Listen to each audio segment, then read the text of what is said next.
ನಾರಾಯಣಂ ಸುರಗುರುಂ ಜಗದೇಕನಾಥಂ ಭಕ್ತಪ್ರಿಯಂ ಸಕಲಲೋಕನಮಸ್ಕೃತಂ ಚ ತ್ರೈಗುಣ್ಯವರ್ಜಿತಮಜಂ ವಿಭುಮಾದ್ಯಮೀಶಂ ವಂದೇ ಭವಗ್ನಮರಾಸುರಸಿದ್ಧವಂದ್ಯಂ ವ್ಯಾಸಂ ವಸಿಷ್ಠನಪ್ತಾರಂ ಶಕ್ತೇಃ ಪೌತ್ರಂ ಅಕಲ್ಮಷಂ ಪರಾಶರಾತ್ಮಜಂ ವಂದೇ ಶುಕತಾತಂ ತಪೋನಿಧಿಂ. ಶ್ರೀ ಗುರುಭ್ಯೋ ನಮಃ. ಹರಿ ಓಂ. ವಿಷ್ಣು ಸಹಸ್ರನಾಮ ಸ್ತೋತ್ರದ 49ನೆಯ ಶ್ಲೋಕದ ಚಿಂತನೆಯನ್ನು ಇವತ್ತು ಮಾಡೋಣ. ಸುವ್ರತ ಸುಮುಖ ಸೂಕ್ಷ್ಮ ಸುಘೋಷ ಸುಖದ ಸುಹೃತ್ ಮನೋಹರೋ ಜಿತಕ್ರೋಧೋ ವೀರಬಾಹುರ್ವಿದಾರಣ. ಪರಮಾತ್ಮನನ್ನು ಅನೇಕ ವಿಶಿಷ್ಟವಾದ ಹೆಸರುಗಳಿಂದ ಸ್ತೋತ್ರ ಮಾಡುವ ಶ್ಲೋಕ ಇದು. ಸುವ್ರತಃ ಅಂತ ಪರಮಾತ್ಮನನ್ನು ಕರೀತಾರೆ. ಸು ಅಂದರೆ ಶ್ರೇಷ್ಠವಾದದ್ದು, ಶೋಭನವಾದದ್ದು ಅಂತ ಸಂಸ್ಕೃತದಲ್ಲಿ ಅರ್ಥ. ಸು ಶ್ರೇಷ್ಠವಾದ ವ್ರತ, ಎಲ್ಲ ವ್ರತಗಳು. ಯಸ್ಮಿನ್ ವಿಷಯೇ ಶೋಭನಂ ವ್ರತಂ ಯಸ್ಮಿನ್ ವಿಷಯೇ, ನಾವು ಮಾಡುವ ಸಕಲ ವಿಧವಾದ ಶ್ರೇಷ್ಠವಾದ ವ್ರತಗಳು ಅಂತ ಯಾವೆಲ್ಲ ಇವೆಯೋ, ಏಕಾದಶಿ ವ್ರತ, ಚಾಂದ್ರಾಯಣ ವ್ರತ, ಚಾತುರ್ಮಾಸ್ಯ ವ್ರತ, ಉಳಿದ ಅನೇಕ ವ್ರತಗಳು ನಾವು ವರ್ಷದುದ್ದಕ್ಕೂ ಏನು ಮಾಡುತ್ತೇವೋ, ವಿಶೇಷವಾದ ಫಲಕ್ಕೋಸ್ಕರವಾಗಿ ನಾವು ಮಾಡುವ ವ್ರತಗಳು ಅಂತ ಎಲ್ಲ ಏನಿವೆಯೋ, ಆ ಎಲ್ಲ ವ್ರತಗಳು ಕೂಡ ಪರ್ಯವಸಾನವಾಗೋದು ಕೊನೆಯಲ್ಲಿ ಭಗವದ್ ವಿಷಯಕ್ಕೆ. ಅದರ ಫಲವನ್ನು ನಮಗೆ ಕೊಡುವಂತಹದ್ದು ಪರಮಾತ್ಮ. ಏಕಾದಶಿಗೆ ಹರಿದಿನ ಅಂತ ಕರೀತೇವೆ. ಭಗವಂತನ ಫಲಕ್ಕೋಸ್ಕರವಾಗಿ ಅದನ್ನು ಮಾಡುವಂತಹದ್ದು. ಇದು ಏಕಾದಶಿಯ ವಿಚಾರವಾದರೆ ಭೀಷ್ಮ ಪಂಚಕ, ವಿಷ್ಣು ಪಂಚಕ, ಚಾಂದ್ರಾಯಣ, ಚಾತುರ್ಮಾಸ್ಯ ವ್ರತಗಳು ಒಂದೇ ಎರಡೇ, 10 ವಿವಿಧ ವ್ರತಗಳು, ನಮ್ಮ ದೇಹವನ್ನು ದಂಡನ ಮಾಡಿ ಮಾಡುವಂತಹ ವ್ರತಗಳು. ಈ ಎಲ್ಲ ವ್ರತಗಳ ಮುಖ್ಯ ವಸ್ತು, ವಿಷಯ ಅದು ಭಗವಂತ. ಹೀಗಾಗಿ ಸುಶ್ರೇಷ್ಠವಾದ ಫಲಗಳನ್ನು ಕೊಡುವ ವ್ರತಂ, ವ್ರತವು ಯಸ್ಮಿನ್ ವಿಷಯೇ, ಯಾರ ವಿಷಯಕವಾಗಿ ಇದೆಯೋ ಅದು ಸುವ್ರತ. ಈ ಹೆಸರು ಭಗವಂತನಿಗೆ ಅನ್ವರ್ಥಕ. ಜಗತ್ತಿನ ರಕ್ಷಣಾದಿ ಶ್ರೇಷ್ಠವಾದ ವ್ರತವನ್ನು ತಾನು ತೊಟ್ಟಿದ್ದಾನೆ. ಪರಮಾತ್ಮ ಭವಿಷ್ಯೋತ್ತರ ಪುರಾಣದಲ್ಲಿ ಒಂದು ಕಡೆಗೆ ಹೇಳುತ್ತಾನೆ, ರಾಮಾಯಣದಲ್ಲಿಯೂ ಕೂಡ ಈ ಮಾತು ಬರುತ್ತದೆ. ಭಗವಂತನಿಗೆ ಯಾರು ಒಂದು ತುಳಸಿ ದಳವನ್ನು ಏರಿಸುತ್ತಾರೋ, ಒಂದು ತುಳಸಿ ದಳದಿಂದ ಭಗವಂತನ ಪೂಜೆಯನ್ನು ಯಾರು ಮಾಡುತ್ತಾರೋ ಅವರನ್ನು ರಕ್ಷಣೆ ಮಾಡುವಂತಹದ್ದು ನನ್ನ ವ್ರತ ಅಂತ ಹೇಳಿ. ಇದು ನನ್ನ ವ್ರತ, ಪರಮಾತ್ಮನೇ ಹೇಳುವಂತಹದ್ದು. ವೆಂಕಟೇಶ ಮಹಾತ್ಮೆಯಲ್ಲಿಯೂ ಬರ್ತದೆ, ರಾಮಾಯಣದ ಕಥಾನಕದಲ್ಲಿಯೂ ಕೂಡ ನಾವು ಕೇಳುವಂತಹ ಮಾತುಗಳಿದು. ಭಗವಂತನ ಕಾರುಣ್ಯ ಅದು. ಅದನ್ನು ವ್ರತದಂತೆ ಜಗತ್ತಿನ ರಕ್ಷಣೆಯನ್ನು, ಸಜ್ಜನರ ರಕ್ಷಣೆಯನ್ನು ಮಾಡುತ್ತಾನೆ. ಆದ್ದರಿಂದ ಸುವ್ರತಃ ಇದು ಪರಮಾತ್ಮ ಅಂತ. ಸುಮುಖ, ಪರಮಾತ್ಮ ಅತ್ಯಂತ ಶ್ರೇಷ್ಠವಾದ ಕಾಂತಿಯಿಂದ ಕೂಡಿದ ಕಂಗೊಳಿಸುವ ಮುಖವನ್ನು ಹೊಂದಿರುವವನು. ಆದ್ದರಿಂದ ಭಗವಂತನನ್ನು ಸುಮುಖ ಅಂತ ಕರೀತಾರೆ. ಶೋಭನಂ ಮುಖಂ ಯಸ್ಯ ಇತಿ ಸುಮುಖ ಅಂತ. ಪರಮಾತ್ಮನ ಮುಖ ಅಷ್ಟು ಸುಂದರವಾಗಿ ಇದೆ. ಭೃತ್ಯಾನುಕಂಪಿತ ಧಿಯೇಹ ಗೃಹೀತ ಮೂರ್ತೆ ಸಂಚಿಂತಯೇದ್ ಭಗವತೋ ವದನಾರವಿಂದಂ. ಆ ಪರಮಾತ್ಮನ ಶ್ರೇಷ್ಠವಾದ ಮುಖ ಅದು ಕಮಲದಂತೆ ಕಂಗೊಳಿಸ್ತಾ ಇದೆ ಅಂತ ಭಾಗವತ ಹೇಳುವಂತಹದ್ದು. ದ್ವಾದಶ ಸ್ತೋತ್ರದಲ್ಲಿಯೂ ನಾವು ಕೇಳುತ್ತೇವಲ್ಲ, ಶ್ರೀಪತೇ ಮುಖ ಪಂಕಜಂ ಸ್ಮರೇತ ಯಾಮಿನೀನಾಥ ಸಹಸ್ರಾಮಿತ ಕಾಂತಿಮತ್ ಭವತಾ ಪಾಪನೋ ದೀಢ್ಯಂ ಶ್ರೀಪತೇರ್ಮುಖ ಪಂಕಜಂ. ಆ ಪರಮಾತ್ಮನ ಮಂದಸ್ಮಿತದಿಂದ ಕೂಡಿದ ಆ ಮುಖ ನಮ್ಮೆಲ್ಲ ಪಾಪಗಳನ್ನು ನಾಶ ಮಾಡುತ್ತದೆ. ಚಂದ್ರನ ಕಾಂತಿಯಿಂದ ಕೂಡಿದ್ದು, ಸೂರ್ಯನ ಪ್ರಭೆಯಿಂದ ಕೂಡಿದ್ದು, ಕಮಲದಂತೆ ಕಂಗೊಳಿಸುವಂತಹ ಮುಖ ಭಗವಂತನದ್ದು ಅಂತ ನಾವು ವಿವಿಧ ಕಡೆಯಲ್ಲಿ ಭಗವಂತನ ಮುಖದ ವರ್ಣನೆಯನ್ನು ಕೇಳುತ್ತೇವೆ. ಅಂತಹ ಮುಖ ಅದು ಮತ್ತೊಬ್ಬರಿಗಿಲ್ಲ, ಅನನ್ಯವಾದ ಮುಖ ಅದು. ಅಂತಹ ಶ್ರೇಷ್ಠವಾದ ಮುಖ ಕಮಲವನ್ನು ಹೊಂದಿರುವ ಭಗವಂತ ಸುಮುಖ ಅಂತ ಅನ್ನಿಸಿಕೊಳ್ಳುತ್ತಾನೆ. ಸೂಕ್ಷ್ಮ ಅಂತ ಪರಮಾತ್ಮ ನಮ್ಮ ಹೃತ್ಕಮಲದಲ್ಲಿ ಸೂಜೆಯ ಮೊನೆಯ ಆಕಾರದಲ್ಲಿ ತುಂಬ ಸೂಕ್ಷ್ಮವಾಗಿ ಅಣುವಿನಲ್ಲಿ ಅಣುವಾಗಿ ಆ ಸೂಕ್ಷ್ಮ ರೂಪದಿಂದ ಇರ್ತಾನೆ. ಹೀಗಾಗಿ ಸೂಕ್ಷ್ಮ ರೂಪತ್ವಾತ್ ಸೂಕ್ಷ್ಮ ಅಂತ. ಸೂಕ್ಷ್ಮ ರೂಪತ್ವಾತ್ ತುಂಬ ಸೂಕ್ಷ್ಮವಾದ ರೂಪದಿಂದ ನಾವೊಂದು ಚಿಂತನೆಯನ್ನು ಮಾಡಬೇಕು. ನಮ್ಮ ದೇಹ ಅದು ಎಷ್ಟು ಆಕಾರದಲ್ಲಿ ಇದೆ?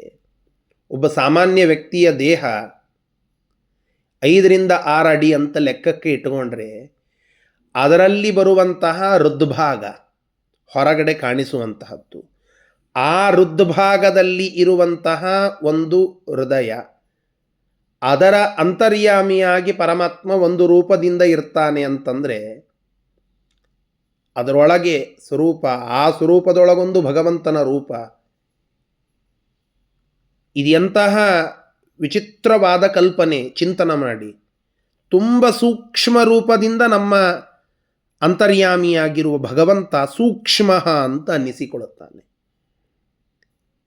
ಇದು ಒಂದರ್ಥವಾದರೆ, ಇನ್ನೊಂದು ಸೂಕ್ಷ್ಮ, ಕ್ಷ್ಮ ಅನ್ನೋದು ಭೂಮಿ ಅಂತ ಅರ್ಥ.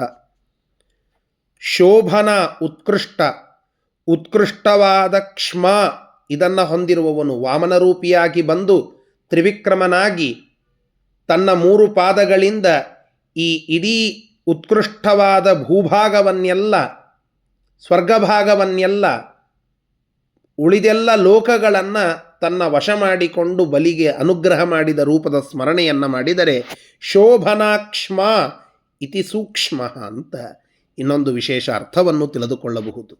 ಸುಘೋಷ, ಪಾಂಚಜನ್ಯವನ್ನು, ಆ ಘೋಷವನ್ನು ಭಗವಂತ ಮೊಳಗಿಸಿದರೆ ಸುತ್ತೆಲ್ಲ ಲೋಕಗಳಿಗೆ ಪಾವನವಾದ ಒಂದು ಸಂದೇಶ ಕೇಳಿಸ್ತಿತ್ತಂತೆ. ಆ ಪಾಂಚಜನ್ಯದಿಂದ ವೇದದ ಉದ್ಘೋಷ ಬರ್ತಿತ್ತಂತೆ. ಆ ಪಾಂಚಜನ್ಯ ಮೊಳಗುತ್ತು ಅಂತಂದರೆ ಆ ಕೃಷ್ಣನ ದಿವ್ಯವಾದ ಅನುಗ್ರಹದ ಒಂದು ಭಾವನೆ ಮನಸ್ಸಿನಲ್ಲಿ ಬರ್ತಿತ್ತು. ಇಂತಹ ಸುಘೋಷ, ಶ್ರೇಷ್ಠವಾದ ಘೋಷವನ್ನು ಮಾಡುವವನು. ಯಾವ ಭಗವಂತನ ಘೋಷ ಹರಿನಾಮ ಘೋಷ, ಅದು ಶ್ರೇಷ್ಠವಾದದ್ದು. ಆ ಘೋಷಕ್ಕೆ ವಿಷಯವಾದ ವಸ್ತು, ಆ ವಿಷಯ ಪರಮಾತ್ಮ, ಅವನು ಸುಘೋಷ ಅಂತ ಅನ್ನಿಸಿಕೊಳ್ಳುತ್ತಾನೆ. ವೇದ ಯಾರನ್ನ ಘಂಟಾಘೋಷವಾಗಿ ಸರ್ವೋತ್ತಮ ಅಂತ ಪ್ರತಿಪಾದನೆ ಮಾಡುತ್ತದೋ ಅಂತಹ ಭಗವಂತ ಸುಘೋಷ ಅಂತ. ಸುಖದಹ, ಸುಖವನ್ನು ದಧಾತಿ ಕೊಡುತ್ತಾನೆ. ಸುಖವನ್ನು ಯಾರಿಗೆ ಯೋಗ್ಯತೆ ಇಲ್ಲವೋ ಅವರಲ್ಲಿ ಸುಖ ಇತ್ತು ಅಂತಂದರೆ ಆ ಯೋಗ್ಯತೆ ಮೀರಿದ ಸುಖವನ್ನು ದ್ಯತಿ ಖಂಡಯತಿ. ಆದ್ದರಿಂದ ಸುಖದಹ, ಸುಖವನ್ನು ಕೊಡುವವನು. ಸುಖದಹ, ಅಯೋಗ್ಯರಲ್ಲಿ ಇರುವ ಸುಖವನ್ನು ಕತ್ತರಿಸುವವನು. ಸುಹೃತ್, ಶೋಭನಂ ಹೃನ್ಮನೋ ಯಸ್ಯ ಅಸೌ ಸುಹೃತ್. ಶೋಭನವಾದ ಶ್ರೇಷ್ಠವಾದ ಮನಸ್ಸನ್ನು ಉಳ್ಳವನಾಗಿ ನಮ್ಮ ಮೇಲೆ ಅನುಗ್ರಹ ಮಾಡುವ ಪರಮಾತ್ಮ ಸುಹೃತ್ ಅಂತ ಕರೆಸಿಕೊಳ್ಳುತ್ತಾನೆ. ಅನಿಮಿತ್ತೋ ಉಪಕಾರ ಕೃತ್ವಾತ್, ಅನಿಮಿತ್ತವಾದಂತಹ ಬಂಧುವಾಗಿ ನಮಗೆ ಉಪಕಾರವನ್ನು ಮಾಡುತ್ತಾನೆ. ಭಗವಂತನ ಆ ಉಪಕಾರ ಅದಿರಲಿಲ್ಲ ಅಂತಂದರೆ ನಾವು ಜೀವಿಸಲಿಕ್ಕೆ ಆಗುವುದಿಲ್ಲ. ಭಗವಂತ ಆ ಉಪಕಾರಕ್ಕೇನಾದರೂ ಟ್ಯಾಕ್ಸ್ ಕೇಳುತ್ತಾನ?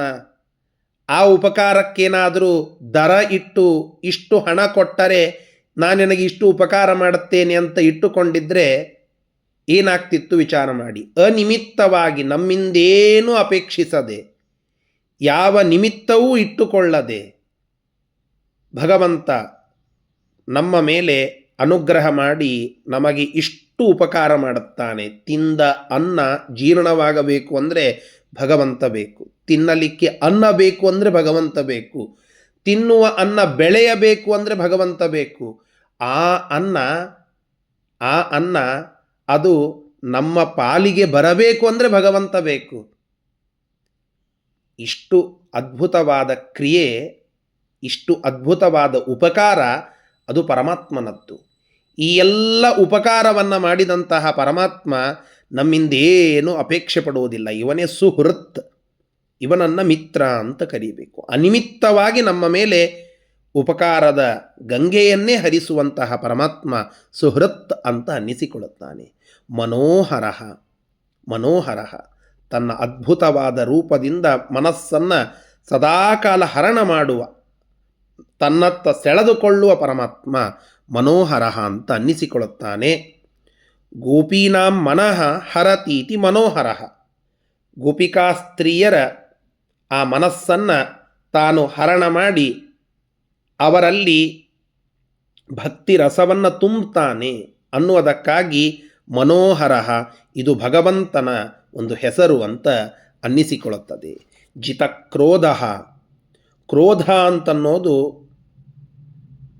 ಒಂದು ಸಾತ್ವಿಕವಾದ ಕ್ರೋಧ, ಇನ್ನೊಂದು ದುರ್ಜನರಲ್ಲಿ ಇರುವ ಕ್ರೋಧ ಅಂತ. ದುರ್ಜನರಲ್ಲಿ ಇರುವ ಕ್ರೋಧವೇ ಆ ಕ್ರೋಧ ರೂಪವಾದ ದೈತ್ಯ ಅಂತ. ದೈತ್ಯರಲ್ಲಿ ಕ್ರೋಧ ಅದು ಅತಿರೇಕವಾಗಿ ಇರೋದು. ಕ್ರೋಧ ಅನ್ನೋದಕ್ಕೆ ದೈತ್ಯರು ಅಂತ ಒಂದು ಅರ್ಥ ಮಾಡಿದರೆ, ಕ್ರೋಧರೂಪರಾದ ದೈತ್ಯರು. ಆ ಎಲ್ಲ ಕ್ರೋಧರೂಪರಾದ ದೈತ್ಯರು, ಆ ಕ್ರೋಧರನ್ನು ಜಿತ ಗೆದ್ದಂಥವನು, ಆದ್ದರಿಂದ ಜಿತ ಕ್ರೋಧ ಅಂತ. ಇನ್ನೊಂದು ತಾನು ಸ್ವತಃ ಕ್ರೋಧವನ್ನು ಗೆದ್ದವನು, ಮತ್ತೊಂದು ಸಾತ್ವಿಕವಾಗಿ ದುರ್ಜನರ ಮೇಲೆ ಕ್ರೋಧವನ್ನು ಮಾಡುವ ಜನರನ್ನು ತಾನೇ ಒಳಗಡೆ ನಿಂತು ಅವರು ಗೆಲ್ಲುವಂತೆ ಮಾಡುವವನು. ಈ ರೀತಿಯಾಗಿ ಅನೇಕ ಅರ್ಥಗಳನ್ನು ಜಿತಕ್ರೋಧ ಅಂತನ್ನುವುದಕ್ಕೆ ತಿಳಿದುಕೊಳ್ಳಬಹುದು. ವೀರಬಾಹು, ಎಲ್ಲ ಜಗತ್ತನ್ನೇ ಗೆಲ್ಲುವ ವೀರ ಬಾಹುವನ್ನು ಉಳ್ಳಂಥವನು ಪರಮಾತ್ಮ. ಆ ಭಗವಂತನ ಬಾಹುಗಳ ವರ್ಣನೆಯನ್ನು ನಾವು ಕೇಳುತ್ತೇವಲ್ಲ. ಬಾಹುಂಶ್ಚ ಮಂದರಗಿರೇಹೇ ಪರಿವರ್ತನೇನ ನಿರ್ಣಿಕ್ತ ಬಾಹು ವಲಯಾನ್ ಅಧಿಲೋಕಪಾಲಾನ್. ಶ್ರೇಷ್ಠವಾದ ಬಾಹುಗಳ ವರ್ಣನೆಯನ್ನು ನಾವು ಭಾಗವತದಲ್ಲಿ ಕೇಳುತ್ತೇವೆ. ಆ ಪರಮಾತ್ಮನ ಬಾಹುಗಳು ವೀರಬಾಹುಗಳು. ಇದೇ ಬಾಹುಗಳಿಂದ ರಾಜನ್ಯ ಬಾಹು ರಾಜನ್ಯ ಸೂಕ್ತಗಳಲ್ಲಿ ನಾವು ಕೇಳುತ್ತೇವೆ. ಆ ಭಗವಂತನ ಬಾಹುಗಳಿಂದ ರಾಜನ್ಯ ಅನೇಕ ರಾಜರುಗಳೆಲ್ಲ, ಕ್ಷತ್ರಿಯ ಮಹಾರಾಜರುಗಳೆಲ್ಲ ಉದ್ಭವಿಸಿದರು ಅಂತ. ನಮ್ಮ ದೇಶದ ರಕ್ಷಣೆಗೆ ಬೇಕಾಗುವ ಕ್ಷಾತ್ರ ಶಕ್ತಿಯ ಉದ್ಭವ ಅದಾದದ್ದು ಭಗವಂತನ ಬಾಹುಗಳಿಂದ ಅಂತ. ಬ್ರಾಹ್ಮಣೋಸ್ಯ ಮುಖಮಾಸೀತ್ ಬಾಹು ರಾಜನ್ಯಕೃತಃ.